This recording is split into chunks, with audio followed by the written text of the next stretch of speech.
केंद्रीय अर्थसंकल्प 2026 मध्ये महाराष्ट्राला रेल्वे विभागासाठी मोठा दिलासा देण्यात आला आहे. महाराष्ट्राला रेल्वे विभागासाठी 47,000 कोटींचे पॅकेज मंजूर करण्यात आले आहे, ज्यामध्ये बुलेट ट्रेनचा समावेश आहे. या बुलेट ट्रेन प्रकल्पांमध्ये पुणे ते मुंबई प्रवास फक्त 48 मिनिटात होईल, तर पुणे ते हैदराबाद अंतर फक्त 1 तास 55 मिनिटात कापले जाणार आहे. केंद्रीय अर्थसंकल्प 2026 ची घोषणा रविवारी वित्तमंत्री निर्मला सीतारामन यांच्या वतीने करण्यात आली.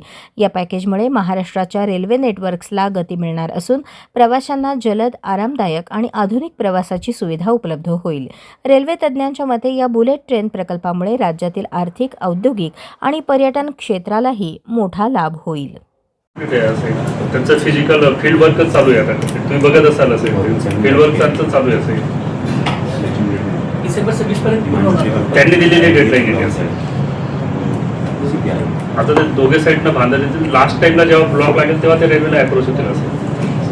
नाही तर आपल्या अमृत स्टेशनचे जे अगोदर सँक्शन होतं त्यांनी काय किती टक्के काम झालं, काय पेंडिंग आहे, किती खर्च झाला? अमृत भारतचं ॲक्च्युली शॉर्ट नोटीसला पत्रकार परिषद झाली तर माझ्याकडे पण नाही ते मी ठेवतो ॲक्च्युली असं आहे. आणि सीडीसीम साहेब पण नवीन आहेत, त्यामुळं त्यांना नेक्स्ट टाइमला जेव्हा यायचं राहील ना, आपले आता इनॉग्रेशनला येतील स्टेशन असेल.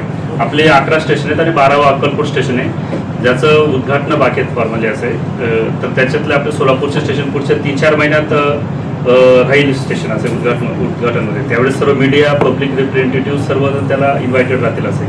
तर त्याचं अजून शेड्यूल आलेलं नाही असेल.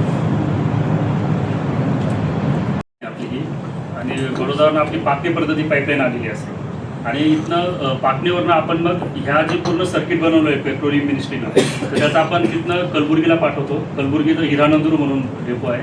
हिरानंदूर त्यानंतर इकडं मिरजला पण पाठवतो आपण. त्यानंतर इकडं बिजापूरला पाठवतो. असे 4-5 लोकेशनला आपण इथं सप्लाय करतो. बडोदावरून आपल्याला इथं डायरेक्ट पाईपलाईन नाही, आपण रेल्वेनं पाठवतो. महाराष्ट्र के साथियों को कैसे आज